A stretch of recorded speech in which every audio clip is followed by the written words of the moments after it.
This is me right now? Yeah. So this is it. This is the rawness right here. Now throw your hands in the air. Let's get right to work. This is called a master class for a reason. and I'm told I only have an hour. Is that the truth? Whatever you want. Then no, don't even start. We'll be here till 5 o'clock in the morning.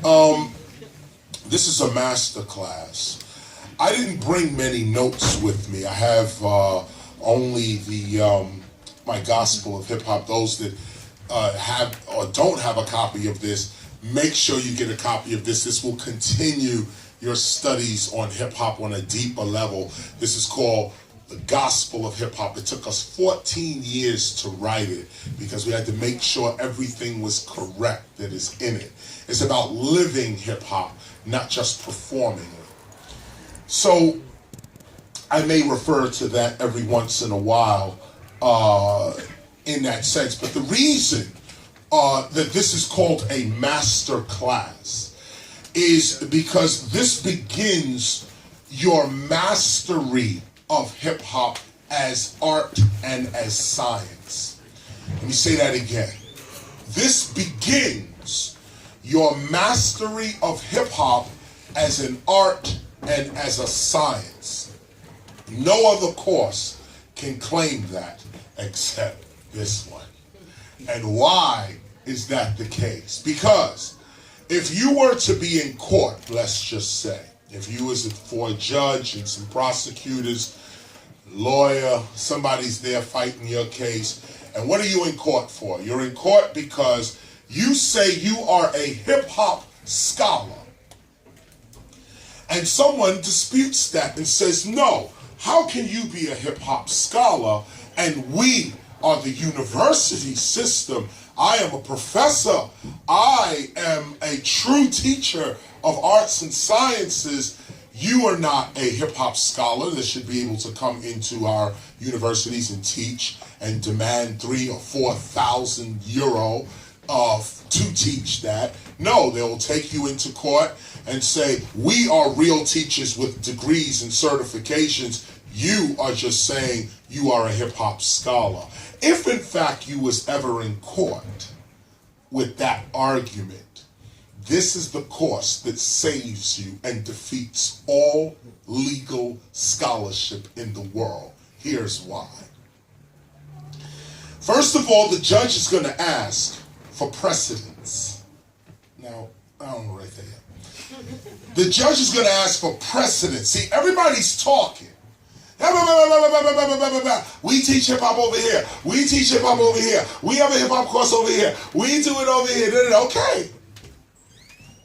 But the judge is going to ask for precedence, history. Who was first? The judge is going to say, well, all of you are teaching hip hop. The university teaches it. You are an independent hip hop scholar. You're teaching it. Where do you get your information from? What is the source of your information? Where does your profession come from? Where does it originate from? Where university did you get it from? Where hip hop scholar did you get it from? Where's the source of your information? Well, both the hip hop scholar and the university will sit there and start thinking, well, where did we get this information from? Why do we know that hip-hop began August 11th, 1973 in the Bronx? Why do we know that hip-hop starts at 1520 Sedgwick Avenue in the Bronx with a guy named Kool Herc? Why do we know that? Well, because the person that is speaking before you today is the originator of the hip-hop arts and sciences. We wrote the first books. We wrote the first DVDs. We did the first shows, the first history, and the first time hip-hop ever united on the planet Earth. We hold all legal documentation, beginning with the United Nations, all the way, well, you could just go on from there. No, this is not bragging. This is called legal precedence. And as scholars of hip-hop, This is what makes this course a master class or a master course. When you leave from here, you would have learned a portion of hip hop from a true master, not from someone who says they are. You would have learned hip hop from the originator of the science itself. Now, this is not for me. It's not for KRS One to say, well, the first time hip hop's history was ever written and published, it was on my record, South Bronx. That's not for me. That's for you. As hip hop scholars, you have to be able to draw upon facts that are true, real, and have power. Where's the power? The power is precedence, history, foundation, origination. As a scholar, you have to be able to draw upon that. When other scholars are talking histories and this, they could be correct, they could be right, they could be this, they could be that. But who is connected to the original? So let's start right at the beginning with why this is a master class. Master class is because the first time hip hop's history was ever published was on a song called The South Bronx. The author of The South Bronx is talking to you today about hip hop's history. That empowers you, not me. You have to be able to draw that card. Where did you just come from? Why are you calling yourself a hip hop scholar? Well, because I attended one of KRS One's lectures on hip hop. Oh. Well, who's KRS One? Let's go look it up. Oh.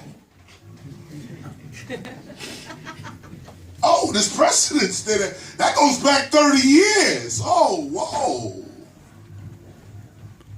So first of all, realize why you are in a master class to begin with. You shouldn't be listening to anybody who has not mastered their craft.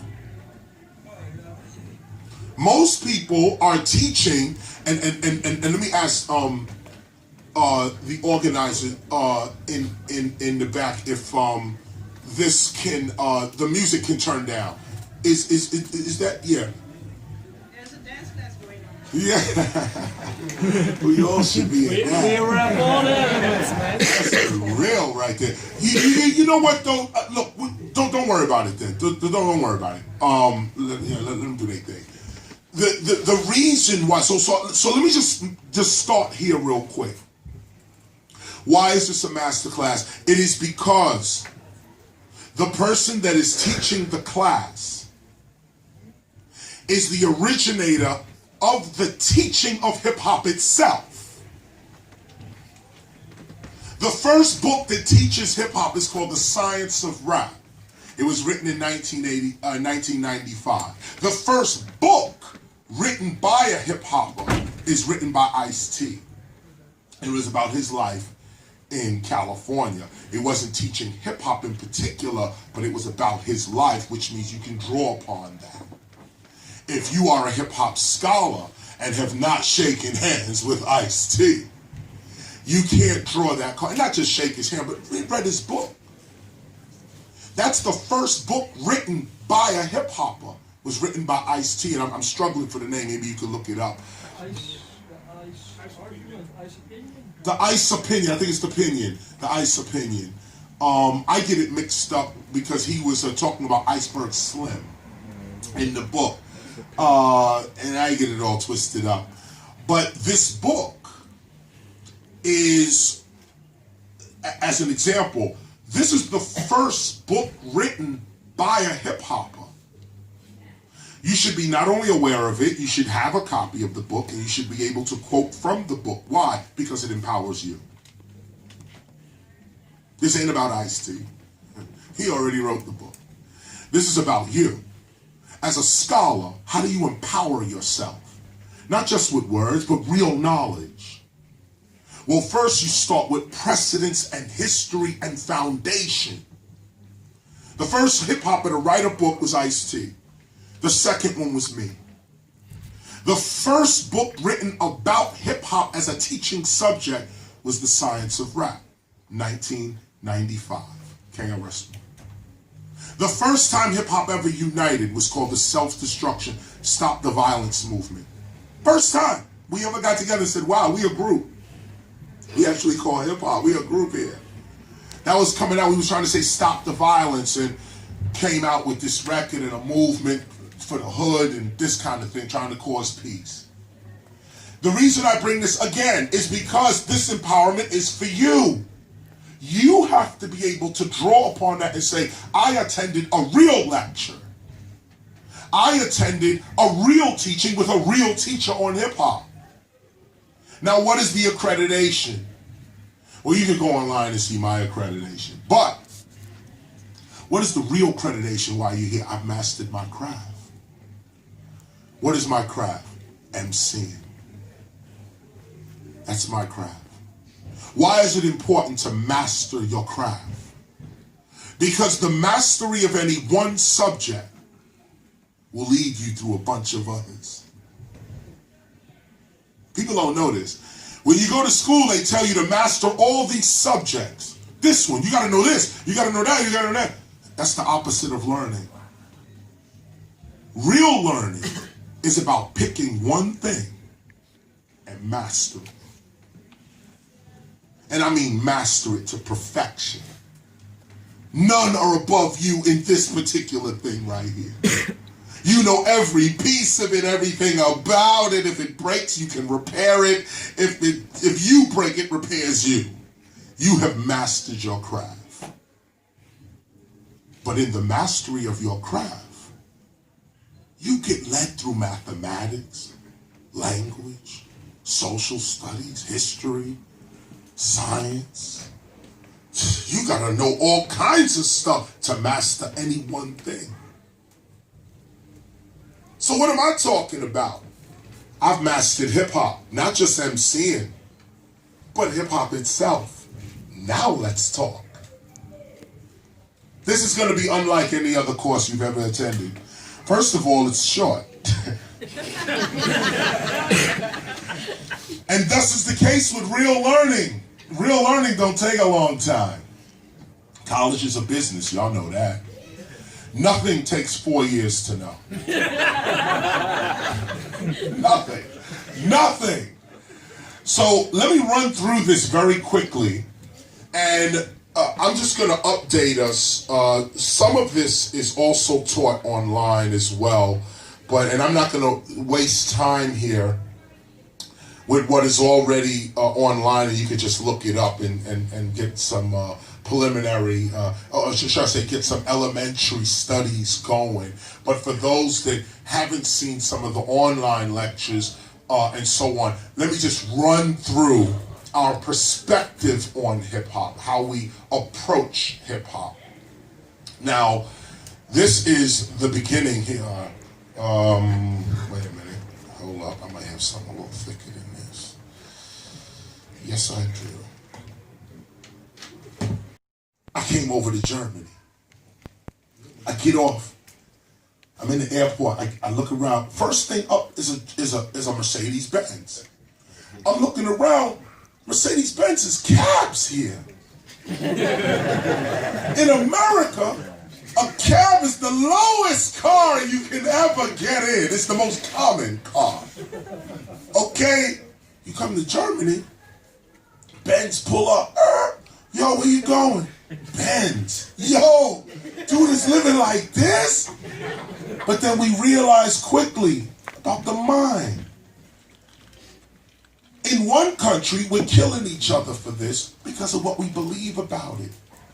In another country, they're cabs, they're work. That's not even the car in Germany. In Germany, it's like, yeah, okay, Mercedes, whatever. We make trucks, buses, missiles, all kinds of stuff, okay? Mercedes, okay? But your consciousness, you took the Mercedes car in America, and this consciousness put rims on it. The Mercedes company had no thought of putting spinning rims on their car. No, as a matter of fact, let me even put it even this way to you. In the early 80s, we was putting TVs in the headrests of cars manually. We used to get the little box TVs and shove them into the headrest, and that's how we had TVs in the car. This is before all of this hip hop first started kitting out the cars, putting low, just making transforming this material thing. This is what hip hop started doing.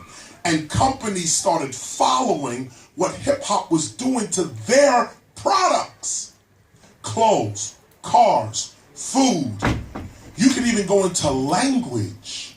You can even go into law, like a lot of music law was changed because of hip hop. Sampling laws changed. Got worse. And we could say, you know, word, that's another story. But this is where consciousness begins to take control of material things and transforms these things into what the consciousness believes it is. Now, this is the first thing to understand about hip hop as consciousness. Because to live hip hop, you have to live it as a conscious being. You have to know that when you say, I am hip hop, what does that mean? That means that your perception of the world is what is real, not what the world is giving you. Stop there for a minute. This is the piece that's hard to get. This is the piece right here. That your perception of your world is what is creating your world. This is the first thing we realized. We learned it the hard way. What do we realize? The mainstream says the way you dress, the way you talk, the way you eat, drink, everything about you is wrong. This is 1973, America, okay? Everything about young black, Latino, and poor white people, all of y'all are wrong. We all living in the same neighborhood. Everybody. When you say the black community, there's no such thing as a black community. Get that through your head too. In America, there's no black community. There's never a black community. Every black community I lived in had all kinds of people in it. The black community had the Greeks, Irish, Germans, Dutch, Latinos of all denominations, Indians, you name it. All that was called the black community, in addition to black folk as well. All of that was called the black community. But guess what? That community formed a consciousness. And this is the deepest piece to hip hop right here. That whole community was told that their existence didn't matter, it didn't mean anything. That they would never make it because they didn't have an education or that they weren't part of a certain clique. That's what we were told at 8 and 9 and 10 and 13 years old. This is what we were told by the mainstream American society. All through the television shows, education, everything was like, you're never going to make it. You're never going to be anything. The only place we have for you is prison or the military. Or if you are lucky, you could go into sports. If you're lucky. If you got it like that, you could go into sports. Anything else, you were finished. You were finished. They called my generation Generation X. That's the name of my generation. Imagine that. Generation X, like y'all just don't even exist. We know y'all here for no reason. That's the culture that created hip hop. That's the consciousness that started hip hop. Somebody telling you, you ain't never gonna be anything in your life. And you sitting there going, that's your opinion. Here's my opinion. I create my reality. So what are you saying about me? Your clothes are ripped up. We don't wear ripped up clothes here. You know what? Ripped up clothes is how I now identify my people. In fact, if you're walking around with real clothes on, you ain't even down with us. I need to see your clothes ripped. That's how hip hop started, just like that. Mainstream said, yo, the way you talk, nah, you're never gonna get a job, a good paying job speaking that slang, ghetto, street language. We said, you know what? whoever don't speak that language, you ain't part of this right now. You can go ahead. With that attitude, everybody started coming to us. Whatever the mainstream people was, the educated whatever they were saying, the average person on the street, the average person was also being told the same thing, but they was buying it. They was going for it. They were told, yo, you go to, have 2.5 kids, have 2 cars, house. America had a thing called the American Dream. I don't know if y'all heard of this. It's like the American Dream. You're supposed to have a house, 2 cars, 2.5 kids, and I never knew what that shit meant. 2.5 kids. What is a 5th kid? Okay. They say, this is what you're supposed to have. You're supposed to have a college education, and you're supposed to do this, that, and the other. Now, that's what you were supposed to do. And they said if you wasn't part of that, you wasn't going anywhere. You wasn't going to do nothing with your life. Hip-hop defeated that. And as a scholar, this is the first thing, the second thing I should say, that you should know. First of all, hip-hop has already defeated the entire world without busting one shot. We invaded every culture on the earth without declaring war on no one. No one. Every culture. That's the first thing you gotta know. The power behind what you are studying, what you are being. You gotta know that, because when you know that, you walk in that.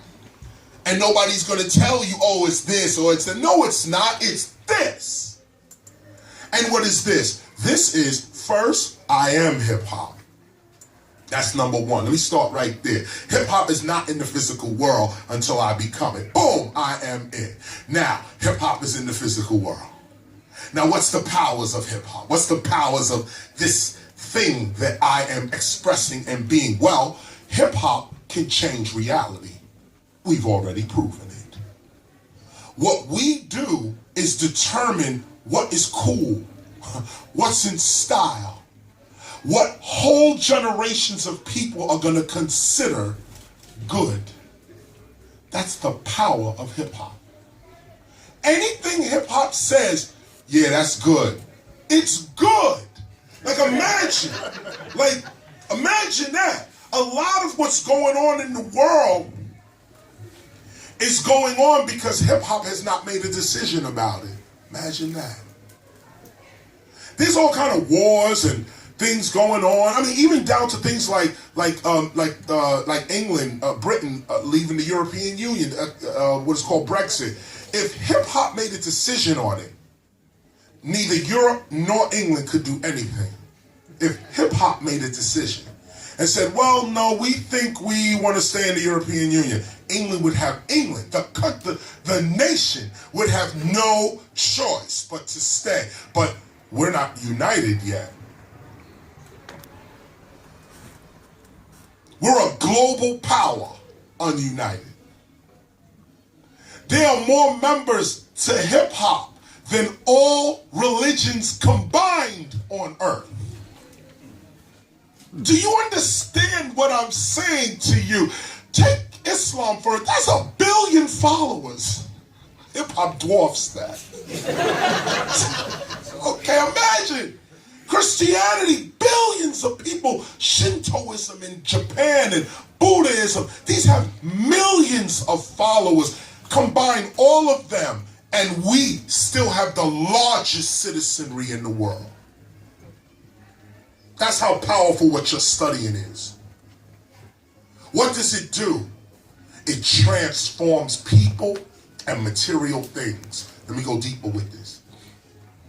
How does it transform things? I'll give you this right now. This is a secret right here. Matter of fact, I'll give it to you in parable, in story form. But this is the truth. When poor people get together, so you got 2 guys standing there on the stoop. One guy says to the other guy, yo, I wrote these rhymes last night. And these rhymes, I think they hot. The other guy says, now mind you, both of them are poor, with nothing. Okay, nothing in their pocket. This is it. This is how the consciousness changes reality.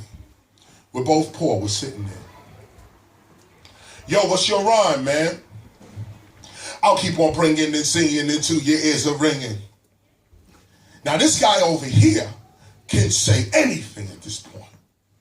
Here's how he stays in poverty. What was that rhyme? I'll keep on bringing and singing until your ears are ringing. Man, that was garbage. You whack. Get up out of here. Now, he just discredited this dude. Tell him, yo, you whack. That rhyme was whack. That's garbage, man. Both of them stay in poverty.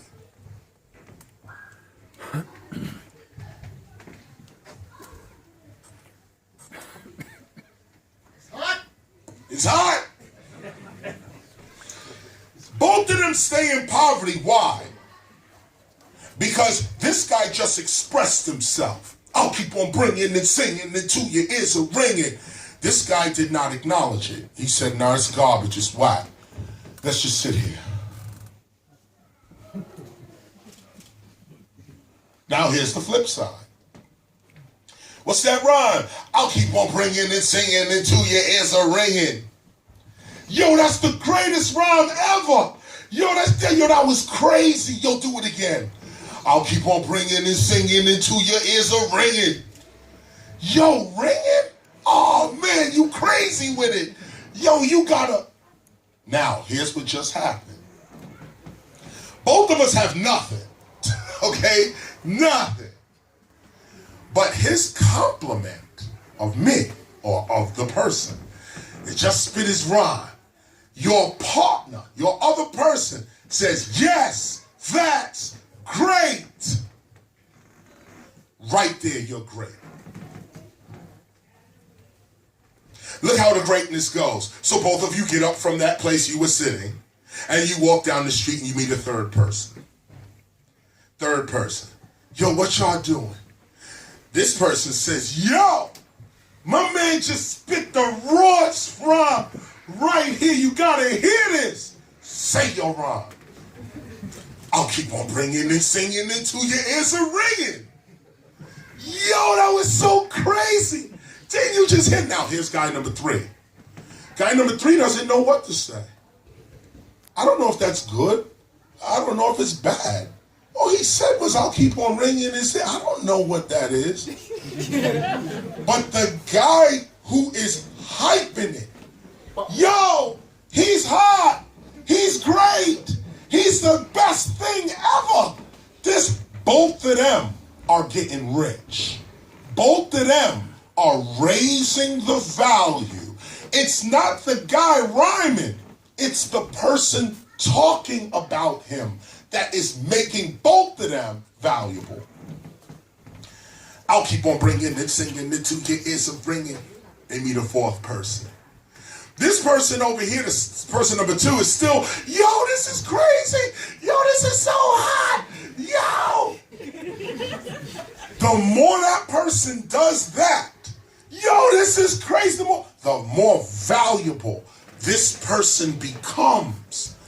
The person standing next to him could be his brother, could be his mother, could be a family member that's going to say anything, that's going to say the goodness about you anyway. Doesn't matter. If somebody's standing next to you, giving you a compliment, you both get rich. Hip hop realized this years ago when we were sitting there with nothing. There's a guy named Biggie Smalls. He's broke with nothing. Then there's this other dude named Sean Puffy Combs. He's broke with nothing. They both in Brooklyn. Sean Puffy Combs, he got a little gig with this guy named Heavy D. Old school rapper, rest in peace, Heavy D and the boys. Heavy D was huge. He had a little guy running for him named Puffy. Puffy was coming up in the ranks, running around with Heavy D. And this guy, Puffy, says to this other guy, Biggie, Biggie says, spit your rhyme. What you got, Biggie? He says, it was all a dream. I used to read Word Up magazine. Salt and pepper and Heavy D up in the limousine. Hey, here's this guy. Yo, did y'all hear that? Salt and pepper and Heavy D up in the limousine. Yo, look, This dude starts to get rich. Why? It wasn't about Biggie. Biggie was dope. Of course, we know his rhymes, but he would have never been heard had Puffy not complimented him. The same Puffy could have said, you garbage, and that would have been the end of it. You really think? Oh, yeah. Oh, yeah. You think? Oh, yeah. 15 minutes before Q&A. No doubt. No, absolutely. And of course, you know that's that. We could talk about that for hours. Would Biggie have gone on had it not been for Puffy or for Bad Boy in general? But my point is that it's Puffy's genius of complimenting Biggie, Mary J., 112, Total. Forget, okay, get off of Puffy. Russell Simmons. At least Puffy performed with his acts. At least he showed some artistry in that sense. Russell never.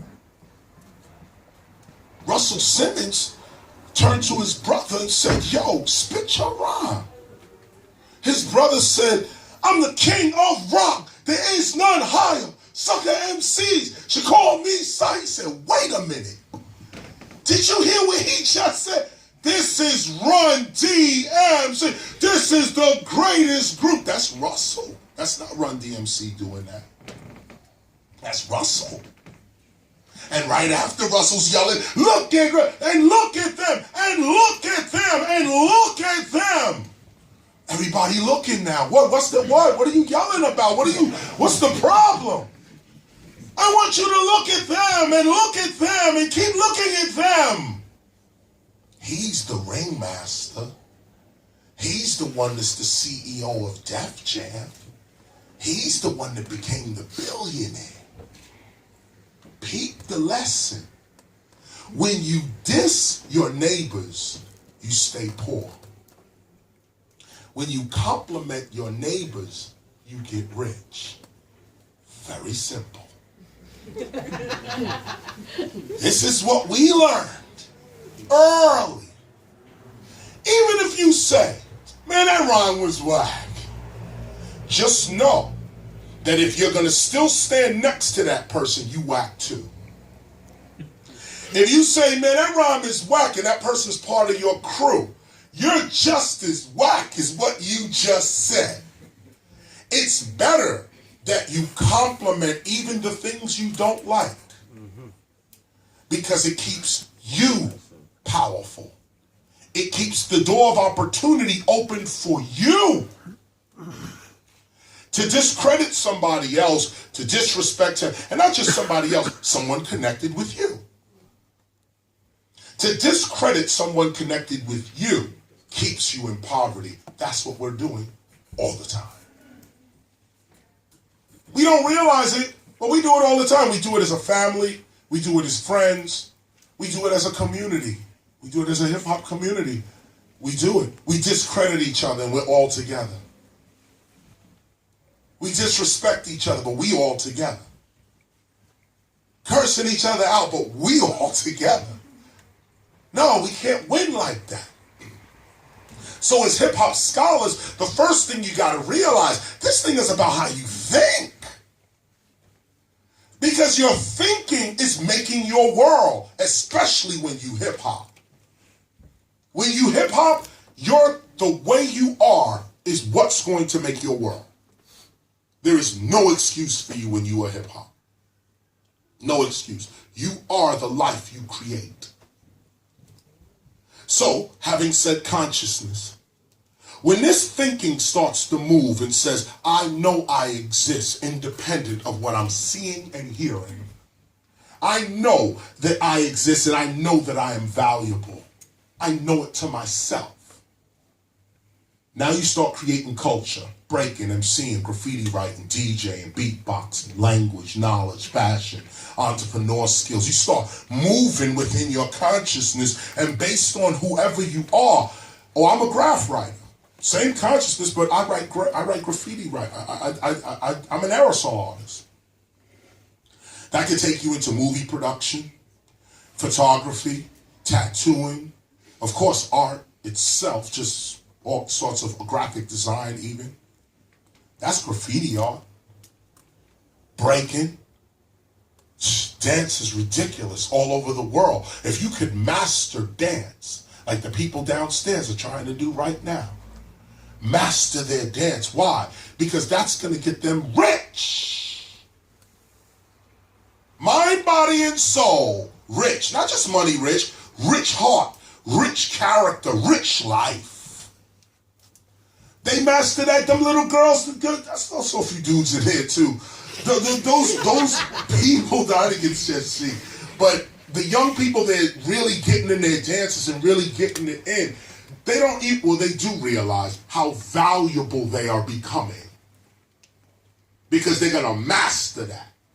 And anything you master has value to it. That's the issue. If you master it, though, that's the key word. You got to master it. You got to be the best at it. And you got to strive to be the best at it. The minute you become the best at anything, you're valuable. So why not become the best at hip-hop? Why not? You become valuable. Culture. Why is the culture important to know? Keep me on time. I know you're not going to. I'm not going to. I'm trying to hurry up. Culture. Why is it important to know hip-hop culture? We talked about consciousness. Consciousness changes the world you're in. Consciousness changes the world you're in and makes you valuable, makes the things around you valuable when you acknowledge the value in them. What is culture? Expressed consciousness. Why is it important to know the culture? Because the mastery of the culture leads to peace, love, unity, joy. People say, how do you get to peace? How do you get to love, joy? And this is for young people in the audience. Those say under 18, for instance. If you're in the audience, you're under 18. Listen very closely to what I'm about to say. The reason this is called a master class as well is because the person teaching the class has mastered this. The reason I point that out is because if you're like under 18, know that the person teaching the class is 51 years old. This person, this being. 51. Now, if you'd like to get to 51 and be at the top of your class, you better pay attention to what I'm saying to you right now. Forget all of the accreditations or what people may say, and this, that, I got a degree from here and I got that from there. No. You want to know, KRS, how did you get to 51 doing this? What happened? What happened? You could go back, those who want to do the research, go back to my times when I first started. I was in my 20s in 1986, or 87, coming up on the 30th anniversary, as a matter of fact. First album, Criminal Minded, 1987. I start right there. Now, I started 30 years ago where you may be right now. What a privilege for both of us.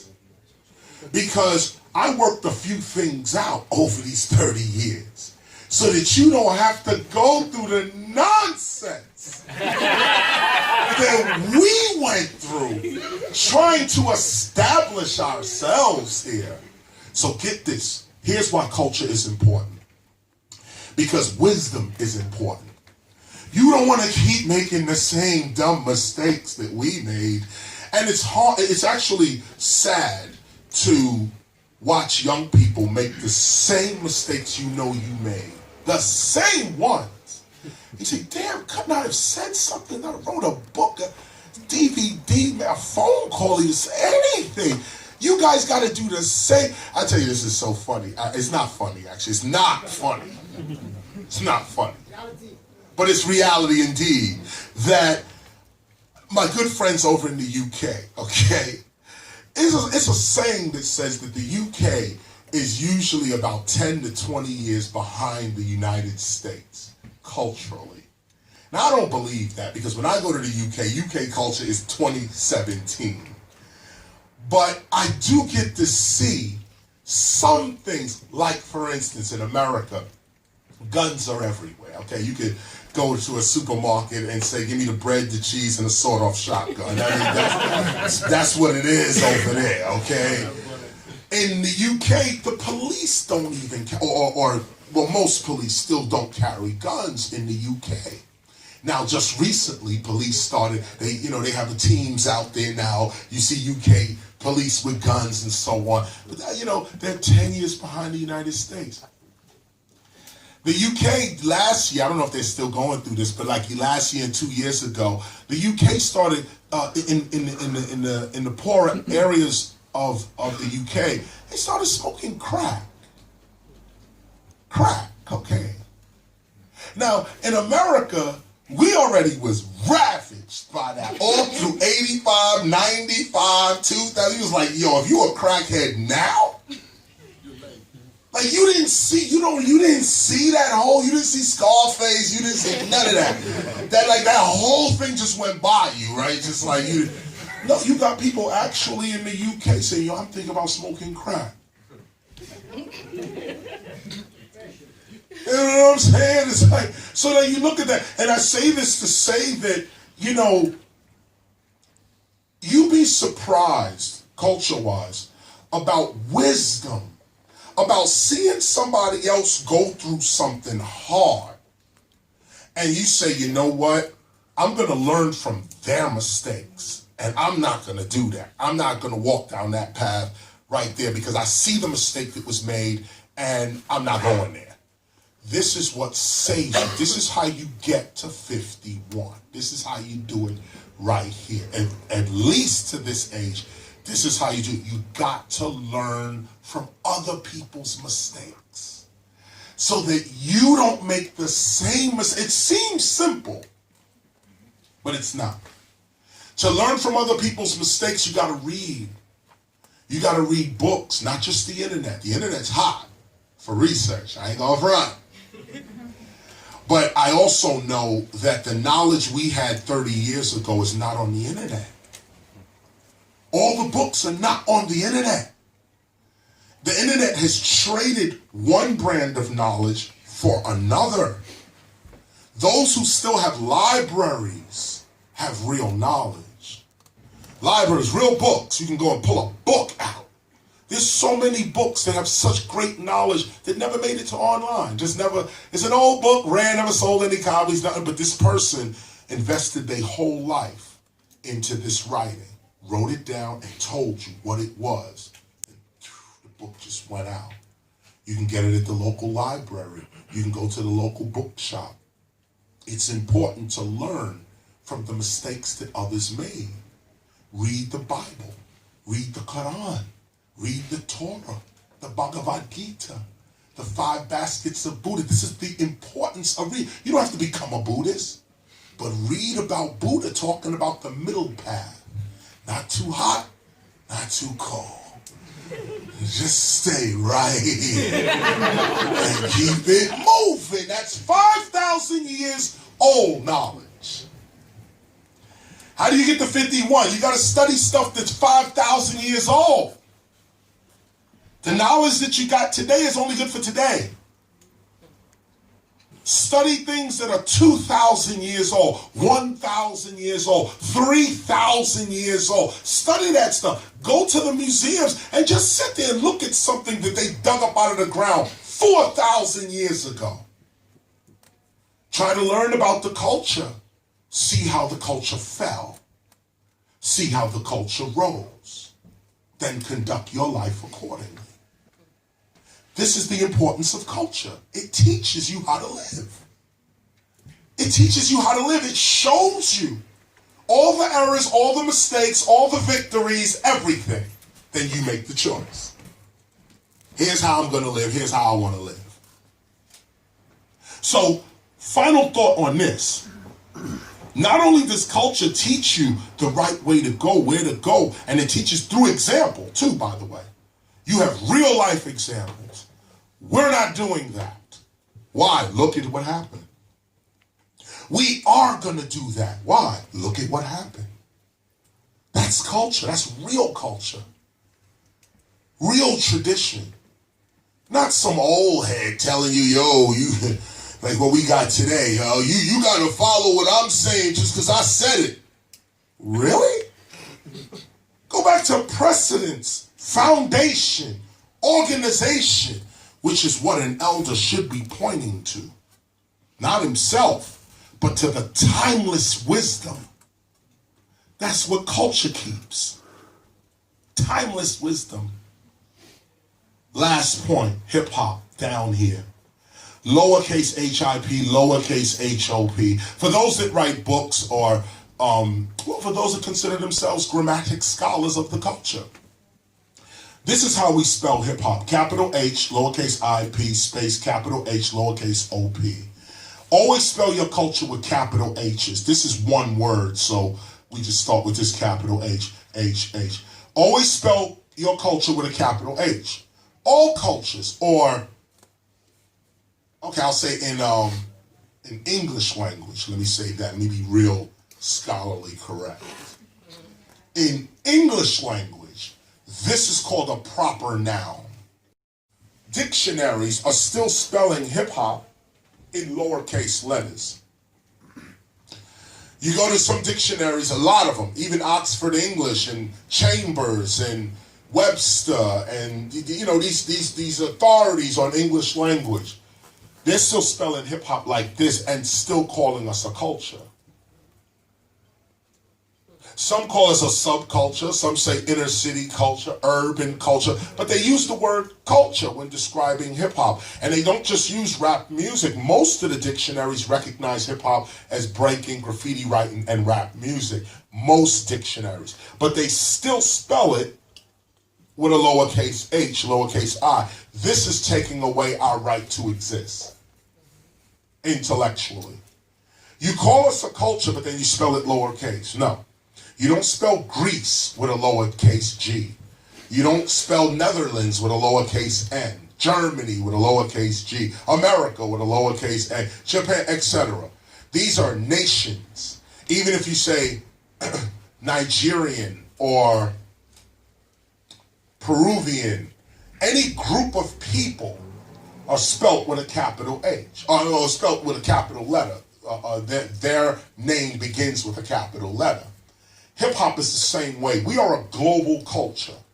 The most powerful global culture in all urban environments in the world. Imagine that. In all urban environments, all globally, hip-hop is the most influential thing going on in that place, in those places. Imagine this. There used to be a time when Christianity used to be that. You would go to a town and you would see Christian everything. It would be so crazy you wouldn't even know sometimes you was in a Christian society because it was so Christian. Like everything was that, so you just never even noticed it. Well, hip-hop is the same way. Everything is hip-hop out here. Everything. And I didn't even get into architecture and all this other type of stuff, and advertising, urban advertising. Hip-hop is all of that. Urban fashion, urban advertising, all of this. The inner cities, we deserve capital H. When you're writing about this culture, when you're writing about the existence of this group, give it the capital H. So now, lowercase hip-hop. Lowercase hip-hop is products. When the consciousness needs a body, it becomes culture. When the culture starts moving, it produces products. When someone starts breaking, somebody shoots that. That shot becomes the product. That shot, capture, recording, drawing, creation, that becomes the product. This is hip hop still. Imagine this. This is all one thing. By the way, this is all one thing. We're just breaking it down as scholars. This is what's going on in hip hop. We are thinking a certain way, which is causing us to group up in a certain way and act a certain way, which is causing the products to exist. CDs, vinyl, t-shirts, hats, other things, the products. Rap music is a product of hip hop. Rap music is not hip hop. Hip hop is hip hop. Out of hip hop, you get breaking, MCing, or rap, graffiti writing, this and so on. Out of hip hop comes that. But look at it. Consciousness to culture to products. Now, you can apply this to anything. Your rhyme writing, your dance, your artwork. This will help you also to write, well, if you're an MC, it would help you to write rhymes that can become hit records. This is one of the techniques I use when I'm writing rhymes. I've used it for so long, I don't even look at it. It's just like a knee-jerk reaction now that I start with the consciousness of the people I'm talking to. When I'm writing rhymes, I don't write for the radio or for television. I write for audiences. So right away, I gotta know the consciousness of who I'm talking to. When I'm writing, I get that consciousness. This is what we want to say. Whoop, whoop, that's the sound of the police. Fuck these cops. Oh, word. Everybody want to hear that. Wow. Okay. Let me bring that into the culture. How is that supposed to sound? What is that supposed to look like? What is that supposed to, and now we're going to make a product out of that. That was a record. Okay, so I think it, I say it, and then I record it. I think it, I say it, and then I record it. I think it, I dance it, and then I record it. I think it, I draw it, and I record it. But think first. Think first. Who am I giving this to? Who's the audience? So a final piece now. With this in mind, keep in mind that hip hop is one thing. It's all one thing, and we really spell it like this. Capital H, lowercase IP, space, capital H, lowercase OP. That's this and this all combined into the culture. When you say, I am hip hop, you repping all of this. Now, of course, it goes deeper. This particular course does go deeper into an apprenticeship, which I'm going to turn you all on to it because obviously, we're running out of time, obviously. Yeah. We want to do questions and answers. Yes, photos, so. yes, indeed, I got it. Keep me on time. 5 minutes. There is a longer course. I'll give you a piece of it at the beginning, but it's about an apprenticeship that not only is there more to learn in this setting, this is more of an academic setting, intellectual setting, but there is a creative setting that goes with this as well. This here, this chart right here, if for MCs, for instance, we would break this down into an MC cipher. And I would like to, be able, if you take the apprenticeship, I get to show you how this works in real life. This, we are talking about it here now. But in real life, these techniques work. And they work not just through celebrity or through money or through fame and fortune.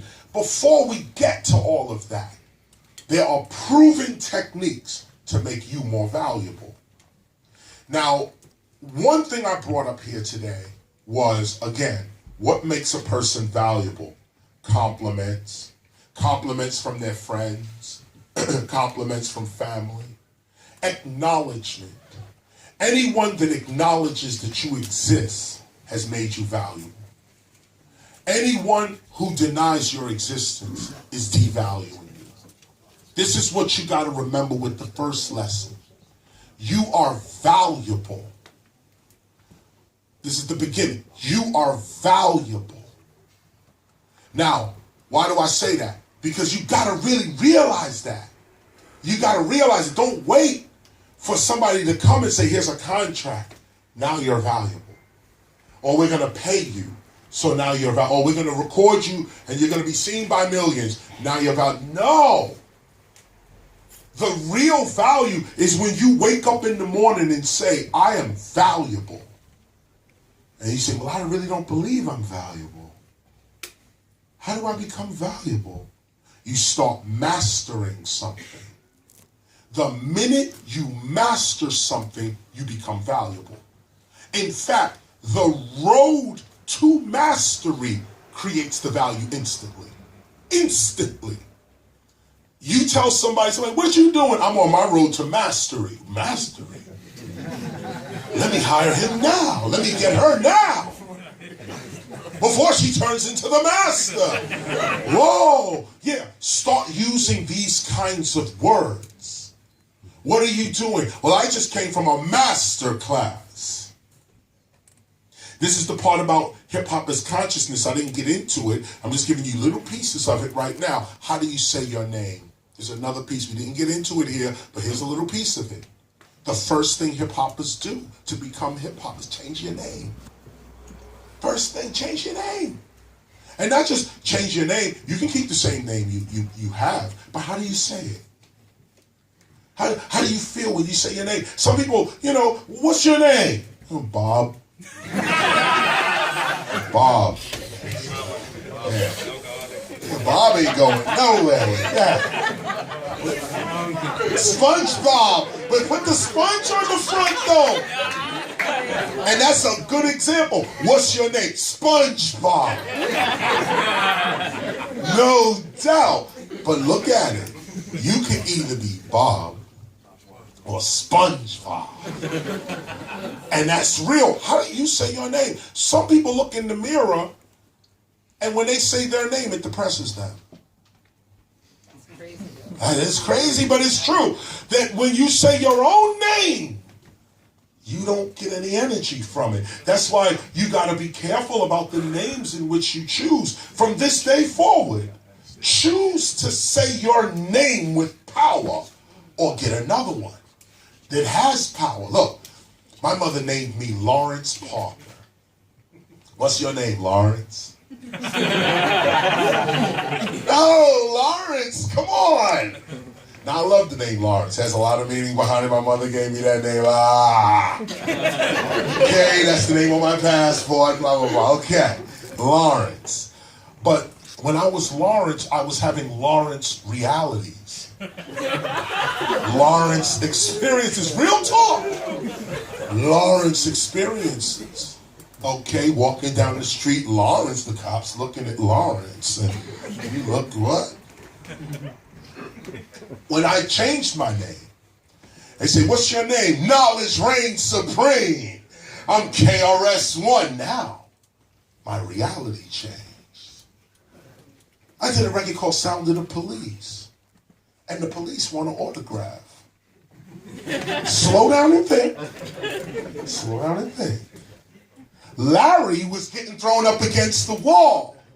You got anything illegal, Larry? KRS One is signing autographs for the same cops.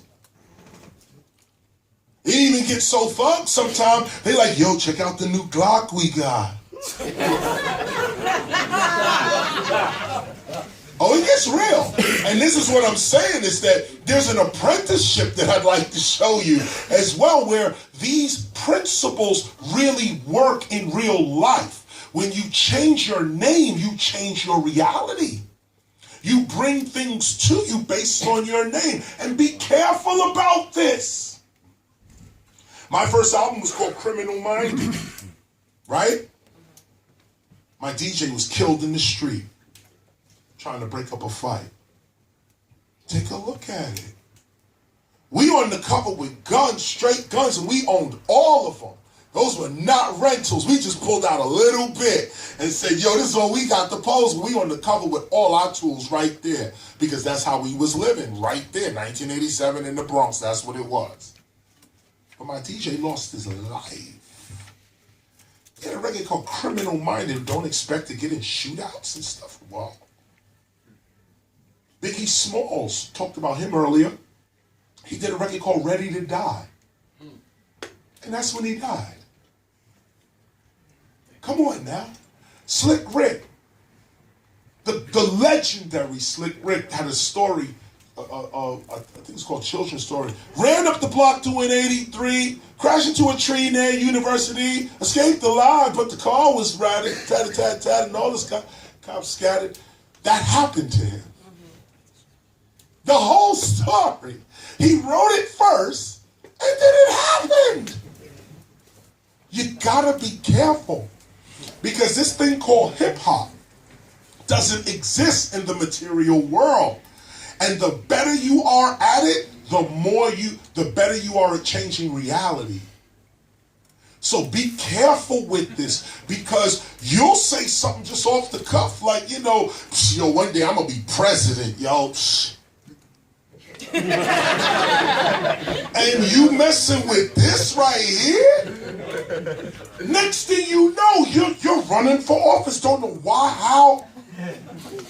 We learned this as well, and there's countless stories in hip hop about how people wrote stuff. Just before the Twin Towers went down, 9/11, September 11th, 2001, Dead Prez album cover had these dudes was on the cover of their album getting ready to blow the Twin Towers up on the cover of the album. They had no idea what was about to happen, but this thing did. They had to change their whole album cover because they were so prophetic. They did, and I knew that blew their mind. I know these things like, yo. Probably had all type of people come, did you know? Did you really know? Did you know? On the phone, they got to come up with all kind of excuses. Why? Because they messing with a force that's real. And when you take this force real, it takes you real. Anything you take seriously takes you seriously. And that's how you get to a place of peace, of love, of unity, of joy, doing this. It's not about money, but you get money in this. Matter of fact, just me talk about the money, 5 minutes. Damn, y'all not keeping me on time. Simone left, right? Good, I'll take the advantage. Last piece on money. We didn't talk about money at all. Last piece on money, because again, this here obviously is not about money, but let's keep it real with the products down here, okay? And a little bit of the culture. Why is it important to know hip hop from a financial point of view? First of all, DJing is hard to do. True DJing is difficult, but it is the easiest of our elements, of our core 4 elements: breaking, MCing, graffiti art, DJing. Breaking is the hardest of our elements. If you a B-boy or B-girl, you have mastered your craft, you really mastered the top of hip-hop's culture. It's the hardest thing to do, is to be a B-boy or a B-girl. Next to that is MCing, and next to that is graffiti writing. And really, graffiti writing and MCing go hand in hand, but even most humans do graffiti writing. Humans, we'll get into paleoanthropology later, but ancient humans were doing graffiti writing. And it's common to humanity. Graffiti writing is common to humanity. You can do it. Still hard to do, though. Still hard to do. And then, of course, DJing. The reason I mention DJing, though, as the easiest of the elements is because you got to start taking hip-hop seriously, in the sense that when I was growing up, 13, 12, or 14, 15, if somebody said, you know, like I come to my parents and say, listen, I got a little rap skill. I'll keep on bringing this, singing it to your ears and ring it. Then my mother would turn to me and say, well, that's good. But to really prepare for life, you got to have a college degree in case your rap career doesn't work out. You have something to fall back on. That was sound advice 20, 30 years ago. Here's the new advice. 20, 30 years later, you had better know how to rap in case your college degree doesn't work. This is a new way that you have to begin to approach this. Times have changed. Make sure you can do one of the elements of hip hop, because in the future, these arts, breaking, MCing, graffiti, or DJing, even beatboxing, street fashion, language, body of knowledge, all of that are being paid for in the world on a regular basis. Right now, as we speak, hip-hop has left the realm of celebrityship, meaning that the only people being hired in hip-hop are those with videos and hit records out. That's not the case anymore. People are hiring excellence today. That's what people are hiring. That's what they're paying for. Again, they're paying for mastery. They're paying for somebody who's hot with it. Whatever. If you grab the mic, make sure you're giving people what they want. If you're a graffiti writer, anything, B-boy, B-girl, DJ, whatever, people are paying for excellence. So the easiest of our elements is DJing. The easiest of it is DJing. Anybody can pick up or get some turntables, get some CDJs, if you work Serato, whatever it is, and teach yourself how to go from MOP to Pharaoh Monch to Busta Rhymes, maybe an instrumental of something. Teach yourself how to blend records. Because most people look at hip hop and they're still looking down on it.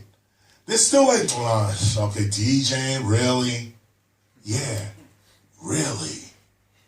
I was talking to DJ Premier actually like last year sometime, just a passing conversation. We did the forum, that's what it was. It was last year, 2016, we did the forum in central London, right there, one of the biggest venues there. Me and him, okay, we sold it out. 2,000 some odd people. And this is me and Premier, DJ Premier. So we getting it in. Afterwards, I'm like, yo, where did you just come from? Like, what are you doing? What are you doing? You know? He's like, yo, I was just in Hong Kong.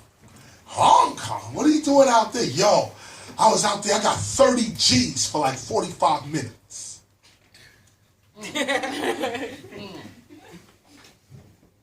Okay, that's DJ Premier. Now, there's others who are going to Hong Kong, getting 2,500, 3,000, 5,000, 1,000. They go to Hong Kong, they leap from there, over to Shanghai, pick up another 1,500 for DJing.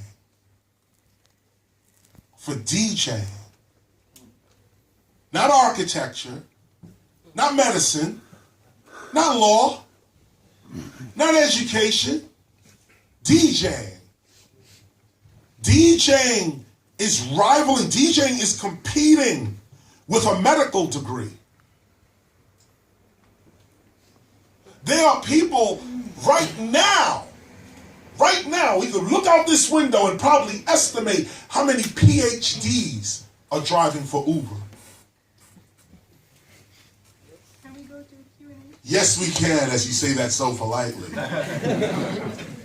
I'm going to cut this right here and just say that the financial part of this is huge, huge. Anything you master, you bring value to yourself on it. In addition to that, our elements are no longer just pastimes. Our elements are now competing with other disciplines and industries. Be the first to be part of that. Don't wait until other people catch on and say, oh, I could just get 2 CDJs and wind up in Hawaii for a year? Yup. Just like that. Don't wait. This is why this is called a masterclass. And you guys have taken your first step towards self-mastery. Thank you for listening. Together. Thank you. Absolutely. Thank you. Hip hop, hip hop, hip hop. You know, we're going to take Q&A, just a quick questions and answers. I know we're over our time. I know I went right over. But come on, start with my gentleman in the back. Last, I forgot the whole name, but the reunion from everybody, Bhutan, Yeah. Guru, I forgot, it's like 20 years ago. What was it on TV? What was it? The homie that always put everybody on his show. Arsenio. Yeah, that was like a one in a lifetime experience. Oh yes, it was. People is like long gone, passed away, but like, how does that Yeah. Just give me some on that experience. You know, that was a huge experience. First of all, it was Arsenio Hall's last show. And for him to call us, he could have called and he could have put a rock ensemble together, reggae, jazz, he could have put he chose for his last show to go hip hop. And this is what gave him the respect in our history forever in that sense. He always had hip hoppers on the show. Anybody knew you got a new album out, you could call Arsenio and be like, yo, I got a new album. He trying to slide you in somewhere to do your thing. Arsenio was always like that. And not just Arsenio, but his staff. I forget this woman's name, but his producers, who were the ones who were really calling everybody, he'd approve it, but his producers were on point. Like they knew everybody, they knew everybody's attitude, they knew who was with who and this and that, and it was a wonderful experience. That day was his last show there. And the people that he did have, Wu-Tang, like you said, ODB was there. The last ODB. Matter of fact, the whole thing ended with me and ODB at the camera. Like, just yelling something at the camera. The black man is God. The black man is God. That's what he was. ODB was yelling. And this is what it was. But that was the last time we saw ODB, too. The last time we were there, or should I say Osiris, he changed his name before he passed on. And just as a side note on that, be careful what you name yourself. Just going back to that again real quick, an old dirty bastard. And okay, but that was one of the more memorable moments, and I'm glad you brought that up. That was a hip-hop historical moment, not just for television, but for us as well. Pete Rock was on the beat, Guru was there, everybody, and Fife was there. So you got Fife, Guru, and ODB at the end, and then now going on. That was real right there. So yes, gentlemen, right here. Greetings. Greetings. First of all, we're thankful to have you here. My name is Jay, capital J. Yeah. I was reasoning with a friend last time, and he said like mainstream entertainment is like a collective psychosis. Can you tell something about? You know what? I didn't give a reply to him, and the first thing that came to my mind was like hip hop, like skinny jeans on men. Can you tell us something? You're just touching on culture. Mainstream media is its own culture as well. You can even say hip hop is a psychosis.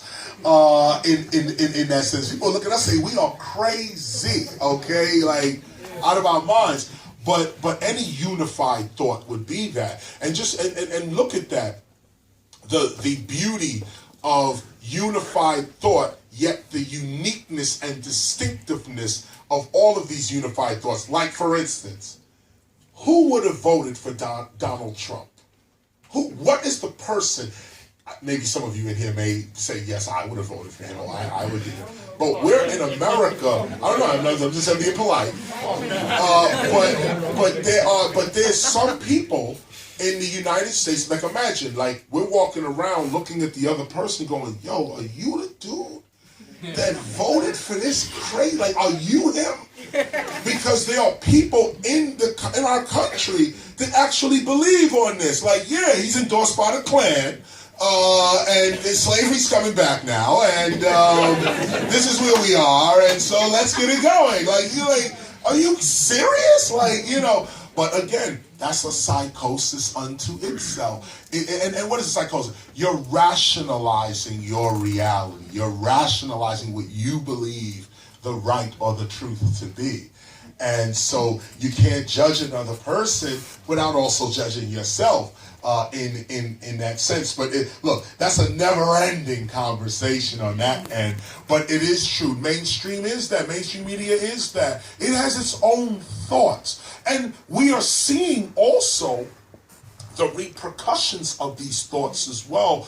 People have been looking at mainstream media since the war with Iraq, where every news channel got on and basically lied. Or the news channel will say we were given false information.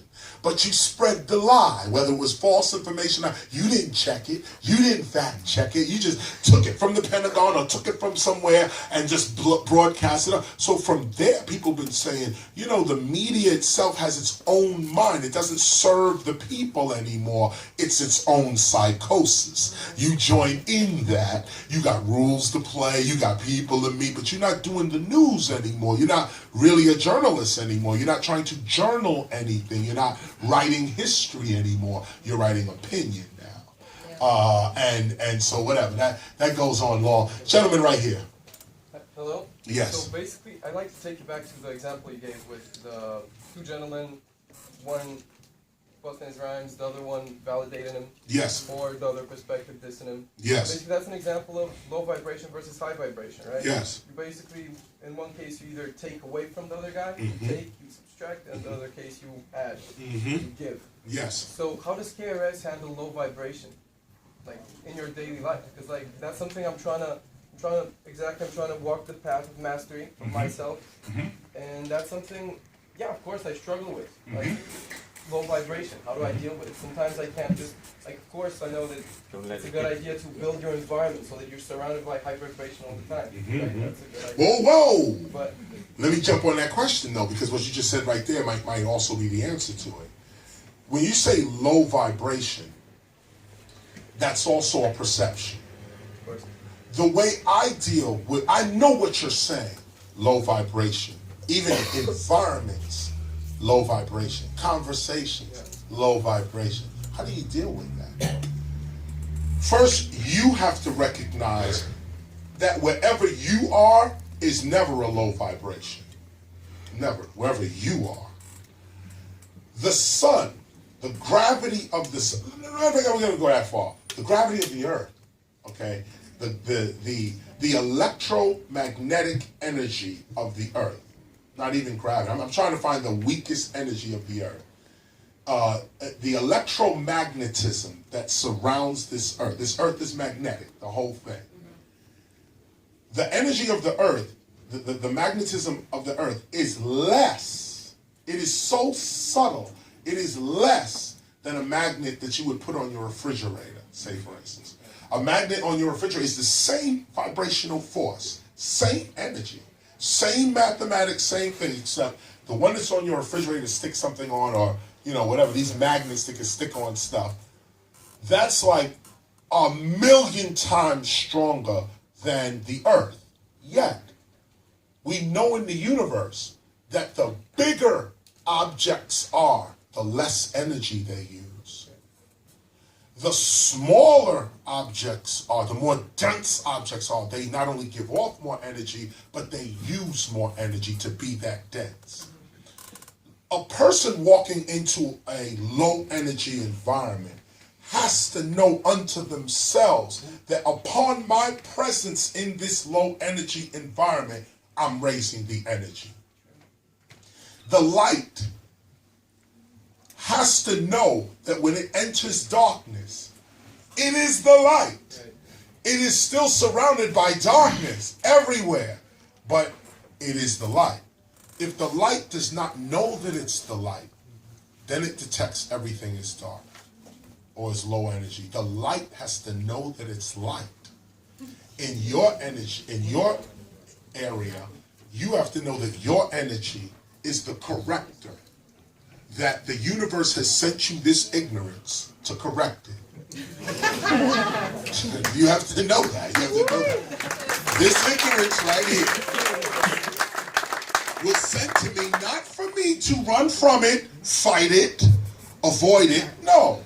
If it's right here, first of all, you have to know to yourself, I don't attract any negative energy, low energy, harmful energy. I don't attract.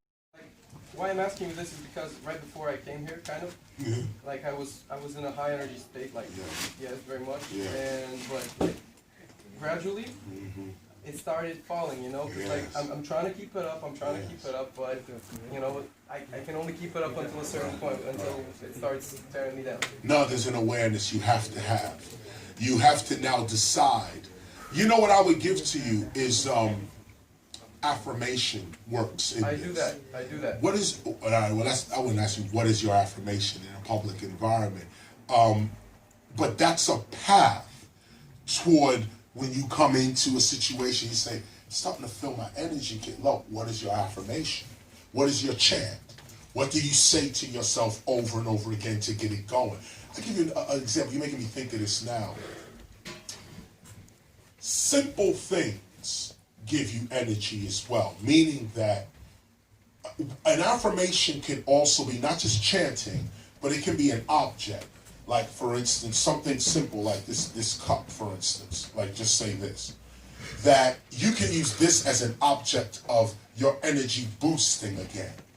And say to yourself, anytime I can get an empty glass, my energy raises. Anytime. Basically condition myself. Condition yourself to this as an affirmation. And condition yourself and then say, it gotta be an empty glass. Okay, it's an empty glass. I do it to myself all the time, but I do it with a glass of water. That's why this caught my mind. It says, I can achieve ultimate peace, ultimate happiness with the simplest things in the world. So, indeed, I would take like this, I say, if I just pour this water in here, Ultimate peace right there. ultimate peace. This will be it for me. This is ultimate peace. No more peace higher than this. This is it right here. And I drink my water. And I do that often. When you get low like that, you have to reach. Some people put a necklace on. They say, look, this is my peace necklace. I will put this on. Some people do through meditation. They take the chakra beads and go through it. What is your object? What is your object that puts you back in place if you can get to it? Think about that. Thank you. Thank you for that. Gentleman right here, then I'm going to come to you right here.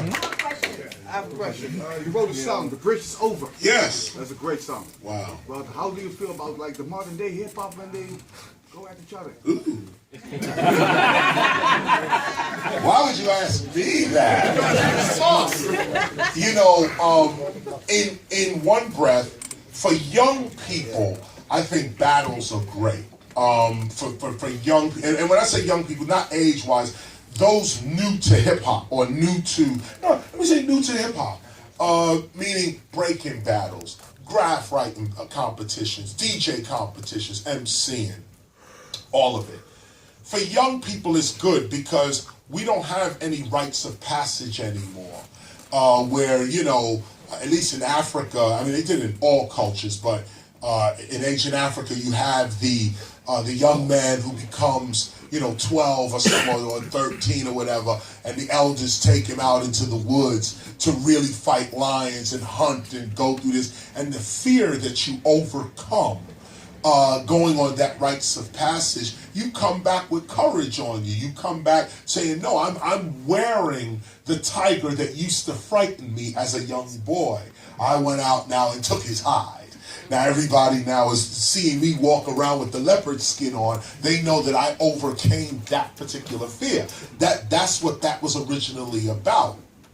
Battles today have taken that place as well. World War I, World War II, young men going into battle because there's no, you need to know that you exist from a courageous point of view.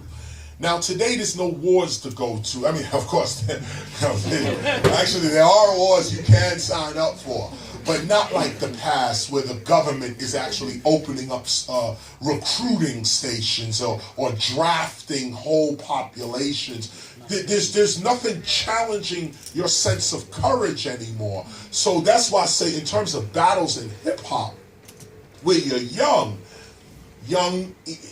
just getting started, it's great to battle. Sharpens your skills. Even if you lose, you come back next week. It's great. It's when you get older. Hip hop begins with competition. It begins like this. It's great. I didn't even get into the lesson of the two guys sitting here. One guy says, I'll keep on bringing and singing. And then the other guy says, but I'll keep on smashing and crashing. Both of them are now expressing themselves. We didn't get into that part, the competition of it all, because that's what started hip-hop. Nobody was listening to us or anything until we did start rhyming against each other or speaking about each other in rhymes. Drew another whole audience in, listening in on it to see what was going on, created a whole audience. This is good. But when you reach past 30, when you have that first kid, bought your first house, or divorced, lost the first house,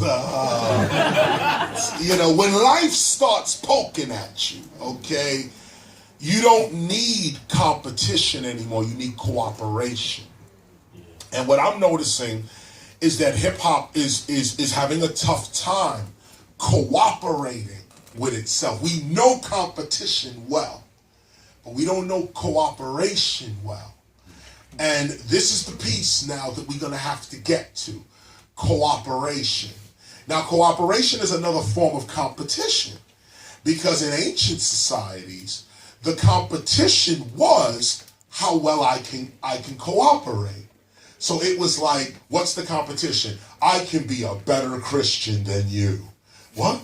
You can love me more than I can love myself? Yes. We're both fighting to get on the cross first. No, not your life, my life. No, not your life, my life. And we're competing, but to cooperate. We're trying to cooperate we're competing against who could be the better person in front of each other. That level of competition is what is the style of cooperation we need today. How can we compete as better people? We're competing as worse people. We're trying to show each other how bad we can be, how low we can get, how disrespectful we can even be. We're competing like that. Sure, there's a place for that. There's a lane for that. But after 30, after 40, you need cooperation. You got to have allies. You got to be able to trade. You got to be able to rely on something. You need that. So in one breath, when you're young, sure, the battles work. They do their thing. I mean, and it works. But as you get older, you begin to realize about the cooperation part, the unity part of it all, the need for unity at all costs. To make amends even. People do it all the time. Countries that were bitter enemies later on become the closest of friends in that sense, because it's life. It's how life goes. It's a saying that says no permanent friends, no permanent enemies. So it's like, the ones who are your friends today may not be 5 years from now. The ones who are your enemies today may not be just 3 years from now. So you kind of walk, and this goes back to Buddhism in that sense of walking the middle path, where you say, I know you tried to do me wrong on this side, but on this side, I give everyone a chance to learn and live. And it's happened to me over these last 30 years. People have written stuff, all that, and then come back to me later on, man, I really apologize for that. 5 years later, 4 years later, 2 years later, oh man, I was in a low consciousness, I didn't get it, man, I didn't. And you got to be the bigger person to say, you know what? I forgave you when you was this and right there. 3 years ago, you was mouthing off but I knew you was going to change your mind right then and there. That's a mastermind who knows life, knows that people change, and anger and hate, that's not normal for any human being. It's not natural to any human being. Love is natural to humanity.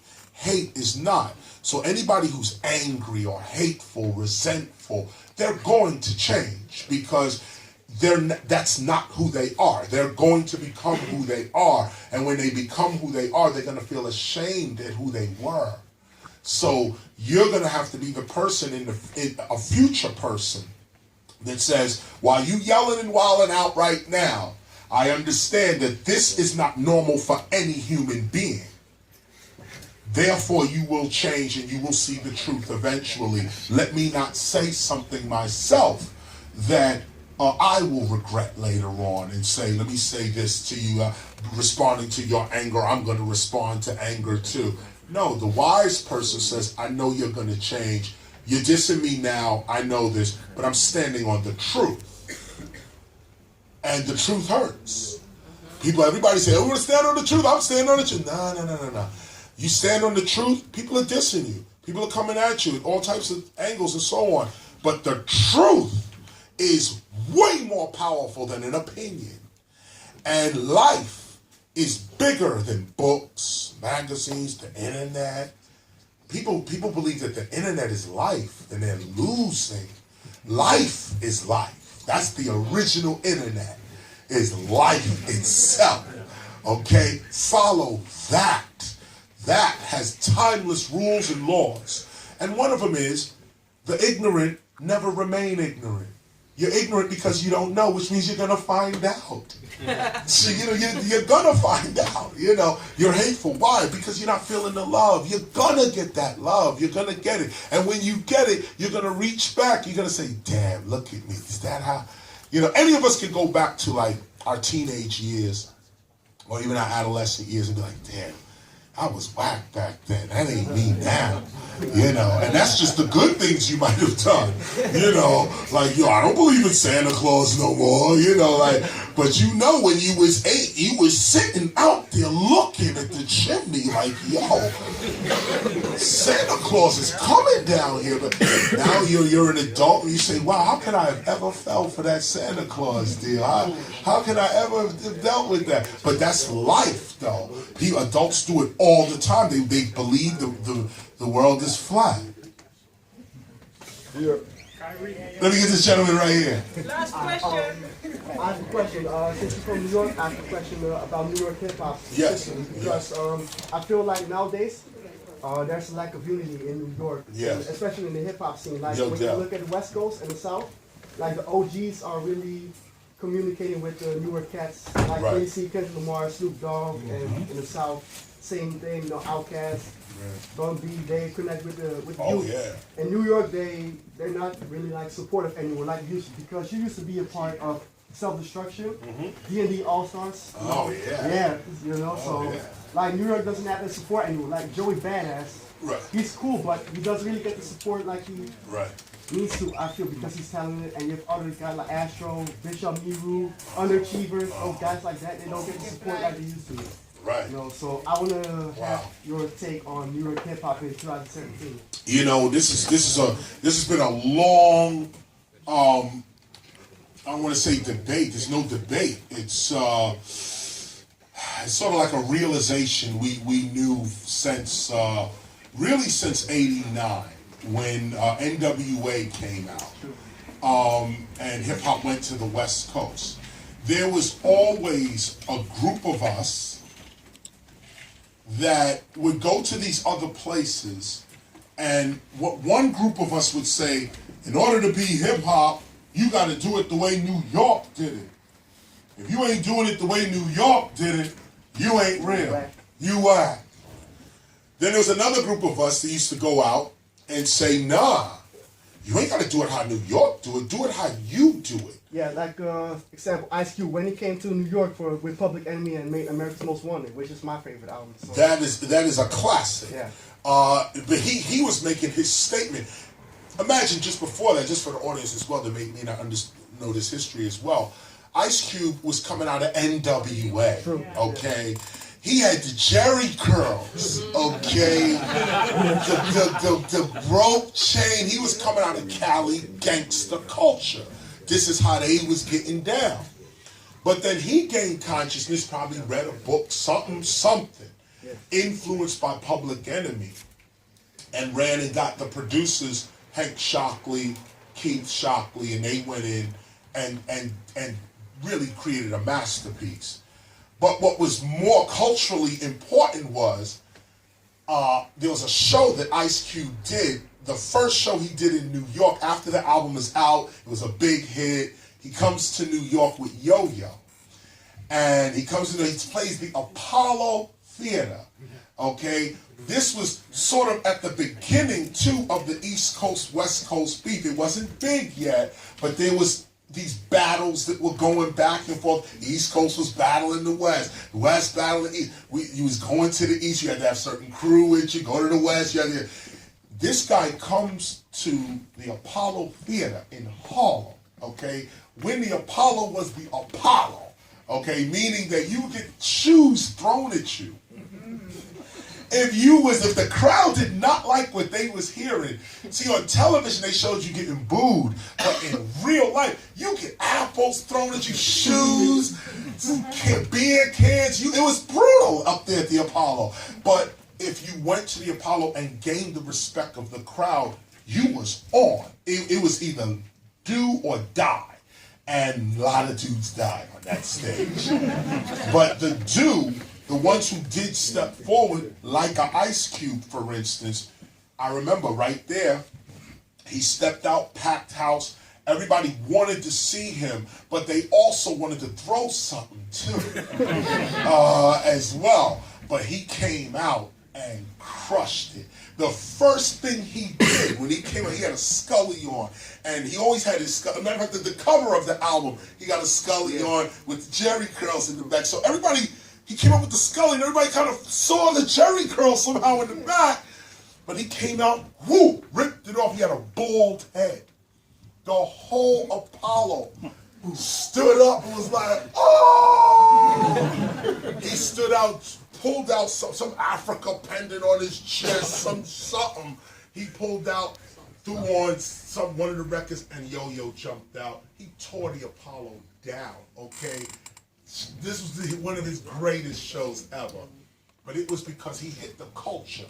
He knew what you was going to say. Oh, here you come from the West Coast into New York with that West Coast. He was like, no, I'm West Coast, but check this out. Whip! Head bald, shaven head. It's almost like he was like Nation of Islam, like that. And he was like, boom, like right out there, and all of New York went crazy for him. And he won his respect right there, not on the records, but just because he cut his hair on that level. But we didn't answer your question. Y'all else want to hear? Yes. Hold on, let me get to you right quick. And I'm not hearing from any women in the audience. Come on now. Ladies, step up, say something. Let me come to you next. Let me just finish that off and just say this. New York hip-hop has always been a disunified place.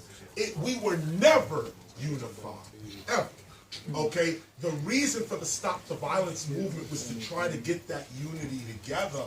I'm the only person that tried to really do it on a mainstream level. Others did it as well. There was after Self-Destruction, there was others that did come out, but we never was able to really get that unity because of the competition. The competition is so high that unity is almost impossible in New York. Makes it even worse is that New York government, the mayor, city council, they don't care nothing about hip-hop. They don't care nothing about it. The Bronx is where hip-hop starts right there. The Bronx, people could care less. Also, one thing I was saying here you have a place dedicated to hip-hop. Sign is outside, okay? Hip-hop is outside, or as a sign, okay? Here's hip-hop, okay, right here.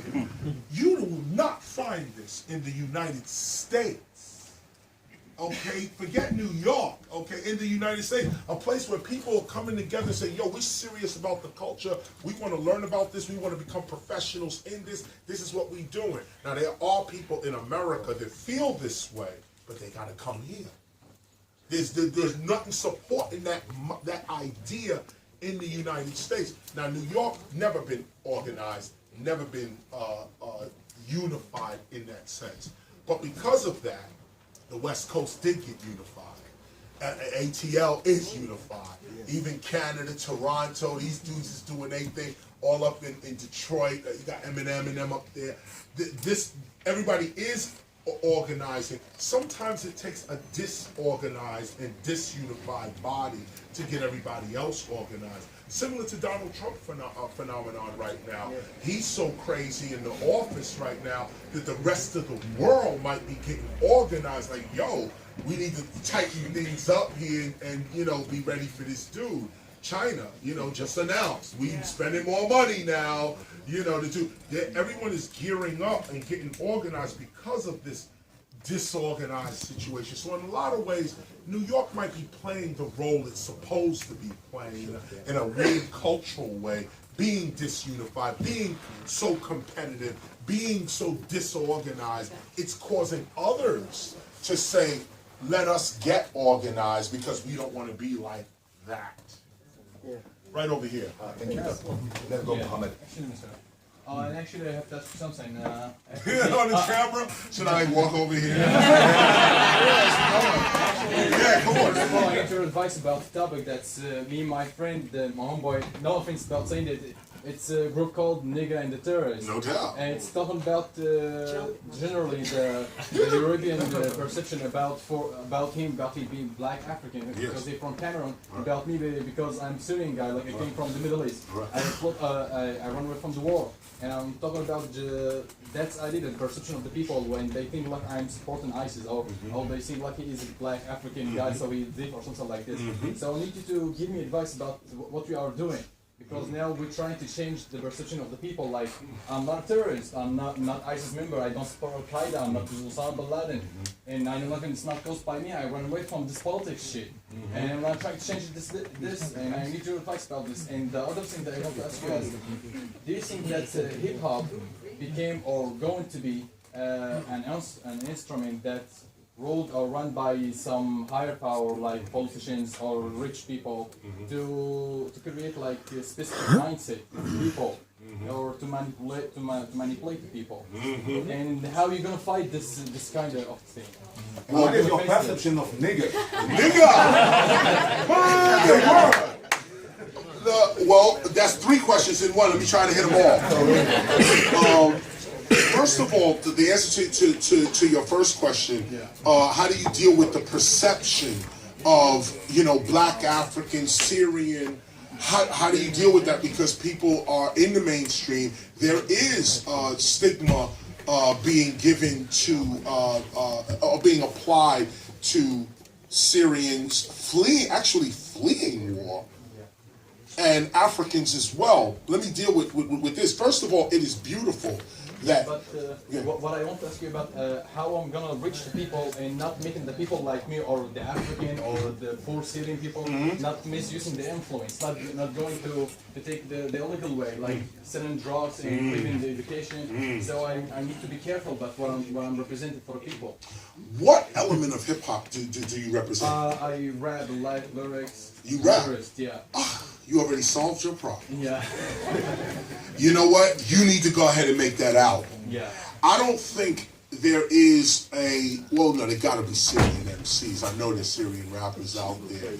But you are here now, and maybe we should exchange numbers because us rhyming together would change that. Just as a quick solution, for someone to see you rhyme about your situation with him, with me, maybe with one more other person, say 4 of us get down in a cipher and be like, yo, that would change the perception, and we need more of that. I'll jump on that. Yeah, no doubt. We might have to get this cipher started right now. Started right now, you know what I'm saying? Right here, right now. That's why I have to go down. You might have to get it on. I mean, I don't know if somebody could plug up. Get a beat going. Yeah, we might have to. My first language is in Arabic. So that's it. Yeah. No, rhyme in Arabic. Now I will spit in English. No, spit in Arabic and English, or just. I want to. We need some encouragement, guys. And you know what? Maybe we should. We might need to word. Wait a minute. Hold on. Let me also deal with that last part, because you know what? No, because maybe you do need to step up, and maybe if these other MCs we can really get it in. But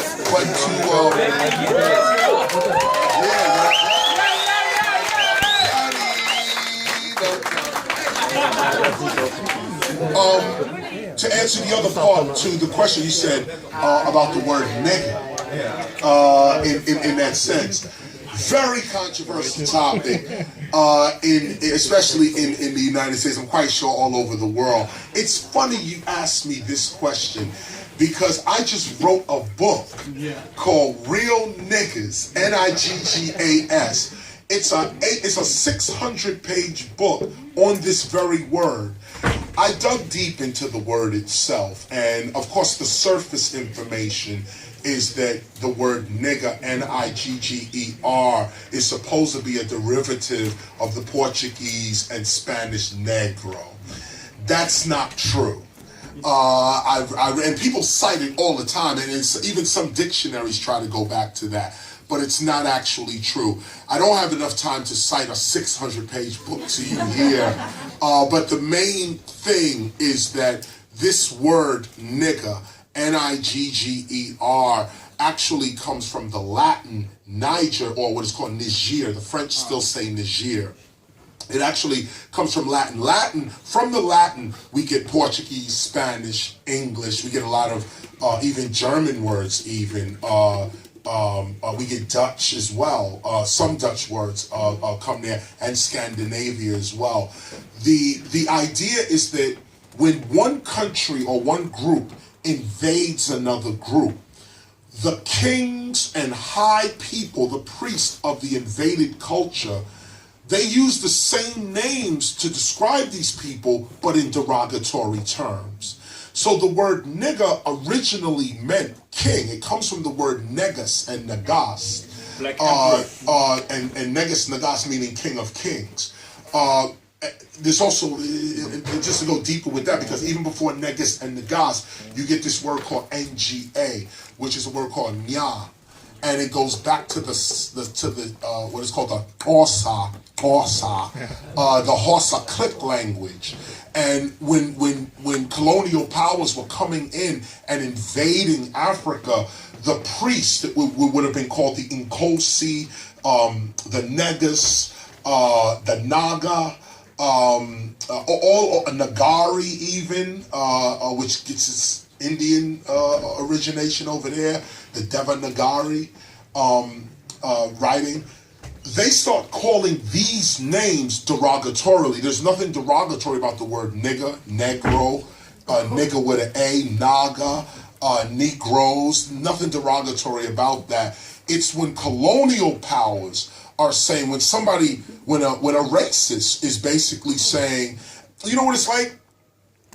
The word America, American, used to be written in England like the word nigger is today. The word American in England, in the 1700s, in England, was written like, a marginalized lower class people.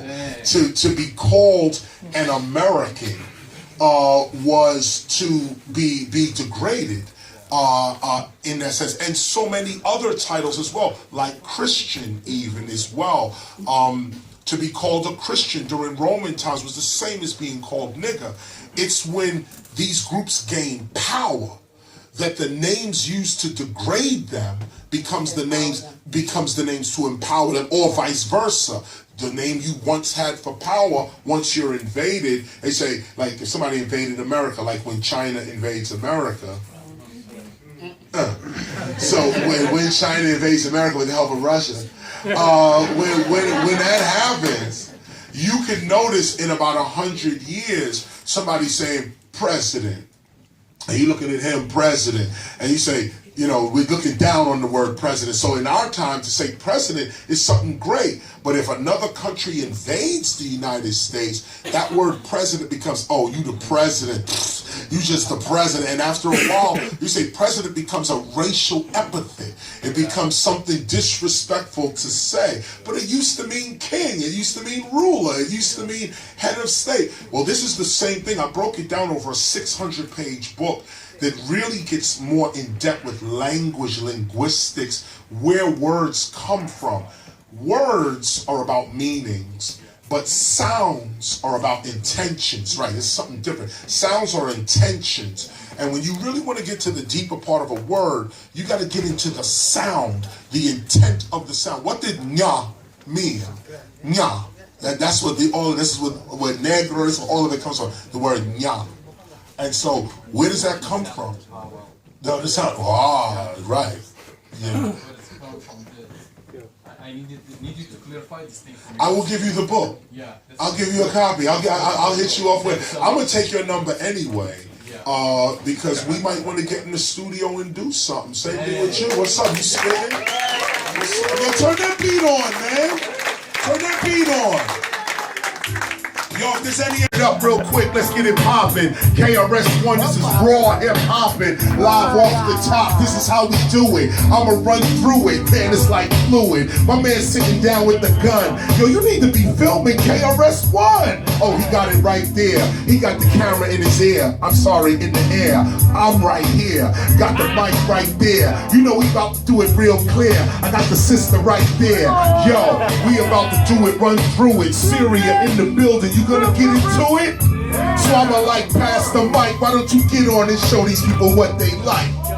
Yo, let me clarify this for y'all. Yeah, if you see it when they're out from you gotta take with equal. Go ahead with the class, propose the dells from my date zone. City stores out kingdom, with the raincoat, dick throw for my people.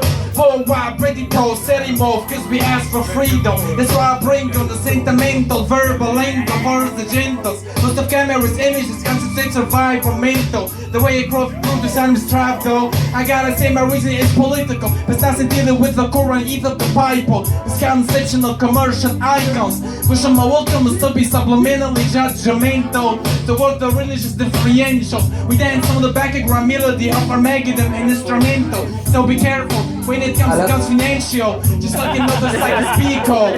Syria, Iraq, Palestine, and Lebanon. Doesn't matter where is the platform. Open your eyes, be wide wise, no ties the evil. In 2,000 miles to wars, they eat themselves. Lurking beneath the surface, hunger for more blow the rituals on. Hey. Ça change les gens. On change de langue, pas de problème. Yo, my guy, on se balance.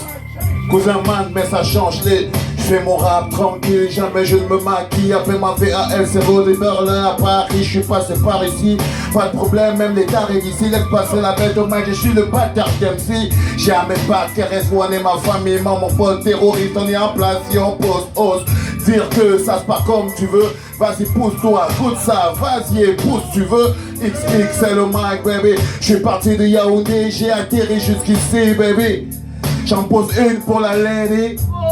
You have the floor, my lady. When you see me, know I'm loyal to the day I die. All catch up cause they know we fly. Mind your business, I don't mind. I'm focused on my grind. Now I'm taking look at puppies thinking fake isn't style. I know this, but I swear that we can do this. I know my team don't mess around with fake niggas. Think some old at the new, we be schooling niggas. I ain't no teacher, but I swear that I can school these niggas. Don't think they see what I'm saying, sit back and watch me school these niggas. Now the 70s are broken down by NWA. Nate Dogg, Biggie Pocket doing the same damn thing. DMX till this day is the OG in the game. And if Nas through the wall, our sons be free from change.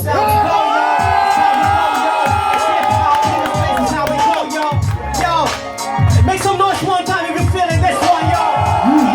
Once again, my name is Jay, with a capital J, remember that.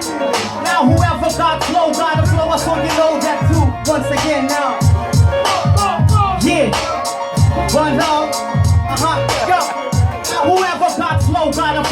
I'm sure you know that too. And those who just supposed to know continues to boast. Please don't take no offense if I make sense. Now tell me, how can I deny my essence while I quietly observe in silence, balancing inner joy with its further violence? That's just the vibration I bring whenever I come in. The thing that you're feeling now is just my pride of emphasize on your presence. I'm the owner of my own movements.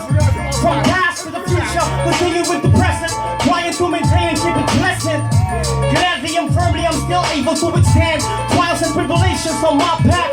My mind composes all kinds of thoughts and stuff, memories from foreign business channels in an instant, giving more deeper meaning for my very own existence. As among these angels and demons I continue to dance. Yeah, make some loud, yo. Hip hop, hip hop. Yeah.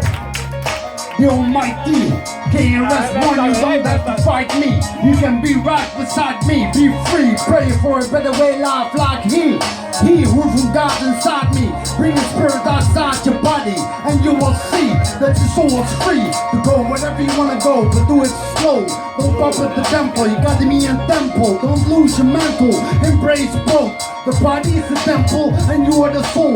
With the purpose, for the service of the Almighty God. Even if you gotta go against all odds, you will always be present to continue to give the gift. Uplift and shape the people close to you.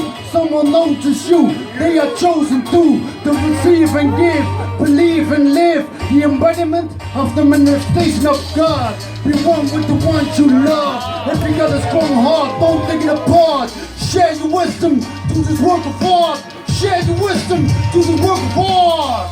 Yeah, Dr. Nexuz, y'all. Dr. Nexuz, KRS One. Yeah.